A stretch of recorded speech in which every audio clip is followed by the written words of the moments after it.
Someone named Mrs. Cheryl Sinclair took Jenny Monroe's firstborn son? Quinn asked the doctor, utterly perplexed by this news. Quinn had asked Dr. Wanda Lee this question 3 times now, even though the name was clearly printed on the paperwork in front of her.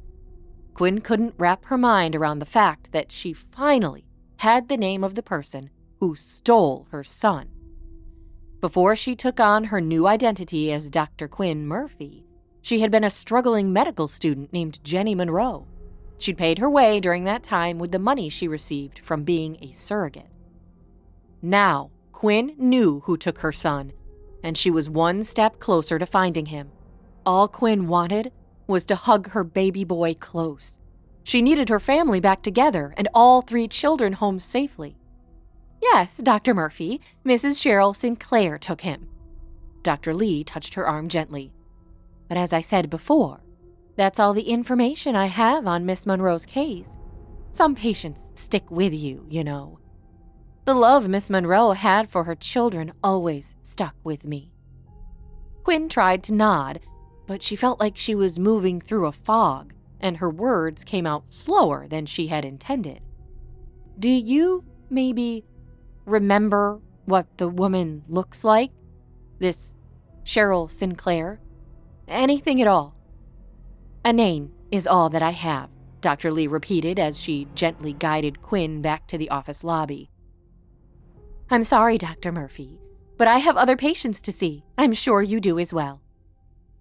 Quinn managed a slight nod in Dr. Lee's direction.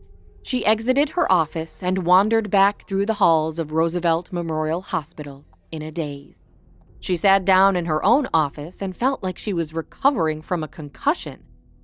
Quinn kept repeating to herself in a whisper, Mrs. Sinclair, Mrs. Sinclair, Mrs. Sinclair. Why does that name sound so familiar? Just then, Marcy Smith, her future mother-in-law, pulled her back to the present, knocking on her office door. Hello.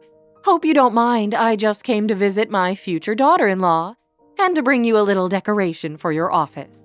Quinn's parents passed away when she was young, so she was oddly eager to win over Marcy as her future mother-in-law. Well, I did want to stop by and speak to you about something, actually, Marcy revealed. Oh no, Quinn thought. She braced herself. Had Marcy uncovered that her engagement to Fred was a ruse? Or had Fred told his mother the truth? She brought herself back to reality. Quinn forced herself to smile at Marcy. Of course. What's on your mind? I hate to question you, but after seeing how Beatrice broke my son's heart, I just have to know. Are your feelings for my son real? Quinn forced herself to maintain eye contact with the older woman. If she stayed close to Fred, she stayed close to his son, Jake. And Quinn suspected Jake was her real son. The one that the evil Mrs. Sinclair took from her during childbirth. Quinn didn't like to lie, but she would if that meant keeping Jake and her other 2 children close to her. Completely. Your son is the love of my life. Quinn smiled in a way she hoped was genuine.